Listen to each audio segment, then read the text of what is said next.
we're helping students open their minds to where they want to go. We don't have any political agenda. We don't have a social agenda. We don't even have a literary agenda, except to allow you to connect with the writers from all over the world, all through time, and engage with them. And we want to facilitate that relationship. And listen, find the good, listen for the good, find the common, find the beauty, because you'll see it, and you'll see it in them, and you'll see it in yourself. Be critical, we're critical of ourselves. I want to be a better version of myself. Where is the beauty? Where is the good? I disagree with you on this, but I agree with you on that. We're fundamentally the same in this way. And when you see those connections, you open up your mind. Welcome, Christy. I have been mesmerized by your podcast on literature, how you dissect it, how you offer fascinating crumbs for students and teachers to follow so that eventually they engage completely, not only in the story, but also the goals of the author. I don't know how you do it, but your energy is incredible. And before we say anything else, one of the elements I like best about your podcast, and I like so many, is that you don't talk down to your listeners. You infuse your conversation with higher level academic language. And I find that incredibly refreshing and, may I say, intellectually nutritious. Yeah.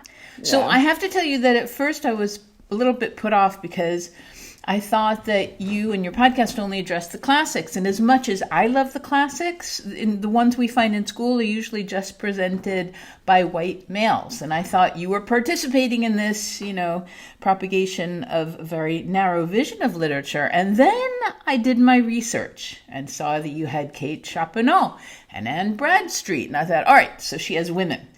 What about people of color? And you do.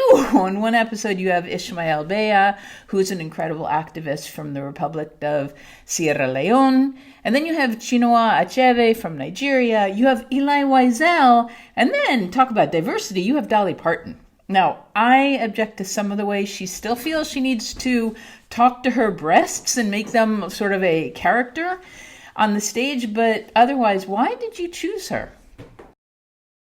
Because, I'm a rhetoric teacher first and foremost. And so people have stories, and they have their worldview that they're sharing, and their art is how they do that. And she's a musician, but before she was ever a musician, she is a songwriter. So we were looking at her from not as her musicality, and yeah, she's had an incredible impact in the country music scene. And that's great. We're from Tennessee. We love her. She's had an incredible impact in literacy. I mean, she's helped fund literacy. We could go into that, but our beginning feature was, what is it that she wanted to say to the world? And we looked at her writing, and it's beautiful, and it's original, and it's creative. And she speaks out of she's a country girl. She speaks out of this little Appalachian community, and she's expressing their worldview, and she made their worldview our worldview. So we can see our humanity in that community, which is, I think, if we did have a message to give to the world, it would be, you are a human. Look at the humanity. You are connected in a very fundamental and beautiful way with every single person that is on this planet and has been on this planet. And listen, find the good, listen for the good, find the common, find the beauty, because you'll see it, and you'll see it in them, and you'll see it in yourself. And what's one of the goals you have for your podcast? Be critical. We're critical of ourselves. I want to be a better version of myself. I'm trying to lose weight. I'm trying to do this. I want to look good. I want to think better. But there is a very important way to which that is the opposite of how we need to be engaging the world. Where is the beauty? Where is the good? I disagree with you on this, but I agree with you on that. We're fundamentally the same in this way. And when you see those connections, you open up your mind in a way that we're really not taught to do in science-based learning. And I love STEM. It's a STEM-based way of looking at the world. But I think what the arts do for us is fundamentally very different, and actually in opposition and complementary. So we're listening and engaging. We're playing the believing game instead of playing the doubting game. I want to believe you. I want to see you. I want to see you, how you see yourself and how you see the world, because I don't have all the truth, but you don't have all the truth either. And we will construct together if we each trust ourselves to that way. So, and that's our philosophy. So, Christy, how do you see high schoolers focus these days? Do they accept the classics as having a message that's relevant to them? I mean, you're a high school teacher. I'm fascinated especially with how you've engaged them in Sophocles' Antigone, which is from ancient Greece, and it's about a daughter who wants to simply honor her father. Is it so simple? Most students, and maybe most people, I don't know, but I deal with students, they think that the world began when they were born, and that the today's ideas are far superior than any idea that has ever existed, because we're just that much evolved and we have the internet. So that makes us so fundamentally better. But if they would take the time, listen to Sophocles. Sophocles has some fundamentally important things to learn that we can learn from his worldview, from his culture. And I think Antigone is a great classic. Every student should read that and think about what it is he's saying. All these kids want to protest and they're talking about civil disobedience. Listen to the voice of Sophocles as he approached civil obedience, maybe for the first time in a completely different context and a completely different culture. And he's talking about values and morals, and how do I decide, what is a supreme value, and what is the role of the government, and what is the role for when do I decide that it's gone too far and I need to cross the line, and how does family measure in all that?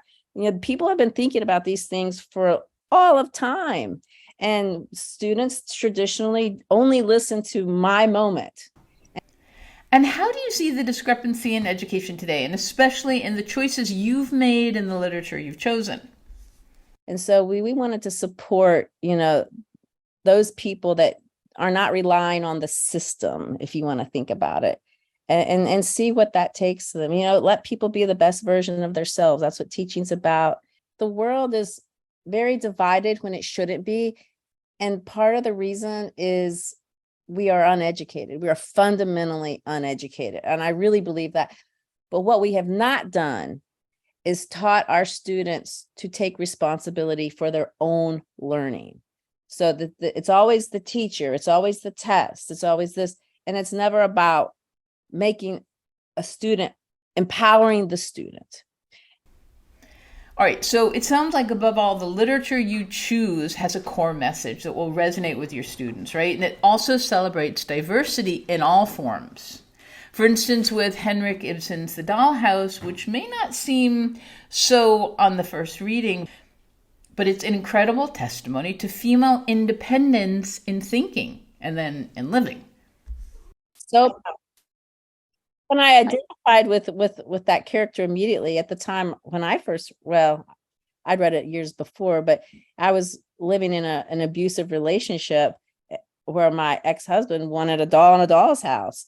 And that play helped me understand that. But I will say this, when you're teaching in that way, what you naturally come up with is a diversity, because the world is in fact diverse. So if you're treating it as honestly as you can, you will honestly engage diversity, because that's who we are. That's the human experience. And so it's not perfect, obviously, but we're not saying, ooh, I'm going to have a black, a white, we're not doing that. We're saying we're looking for these things. And this story is amazing and needs to be told. There was a Ukrainian writer who was murdered 2 days ago. Well, she was killed in the war in Ukraine. And we'll probably feature her in the next few weeks to come. I'd never heard of her. But I when I saw that she was murdered, I started reading some of the things that she had to say. And I thought, this woman is amazing. She deserves to be featured, and we will be featuring her in the days to come, because she gave a beautiful speech at a ceremony talking about the power of stories to change the world. And I said, that's great. That's a great speech. But, so it's a part of the world that we have never featured. And I listened to her message and it resonated with me. I feel like this is a voice that has been shut down, and it would be a beautiful thing to honor it and honor her message and her life in this way. So we'll do that for sure. So that's the passage. That's the flow of how it's an organic process, really. that's the beauty. I don't work for a government that's making me do these type of things. So you have freedom to express who you really are. And this is, my husband likes to say, Christy, this is our art. We're teaching. Teaching is art, and this is our art. So it's what it is. Okay, and lastly, how can other teachers use your material? Is it the district, the school, the country that inhibits them from using materials that will resonate more with their students? What would you say? What's driving that is a lack of willingness to compromise, and teachers, we have to develop trust with our schools. You can trust me. I'm not trying to indoctrinate your child. They don't have to believe like me. I don't want them. I'm not trying to change their gender. I'm not trying to change their religion. I'm not trying to change their culture. I want to support the parent. It's their child. I want to open their minds, but that's not the same thing as indoctrination. So each teacher, it's their burden to create that relationship with their community, understanding their community and supporting their community. At the same time, stretching. We're also into stretching. Every person, stretching ourselves to be different than we are today. What did Walt Whitman say? I contradict myself. So what? I contradict myself. I contain multitudes. That's what we want to do.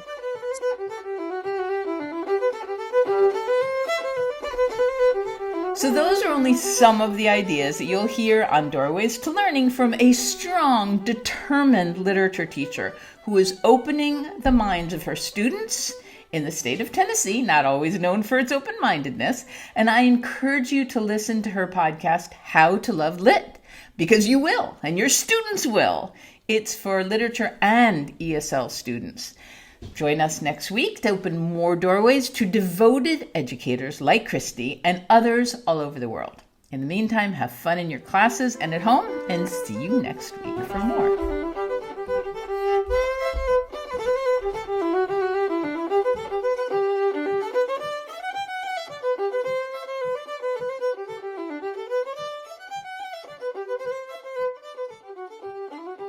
For more educational tips like this, please press like and subscribe.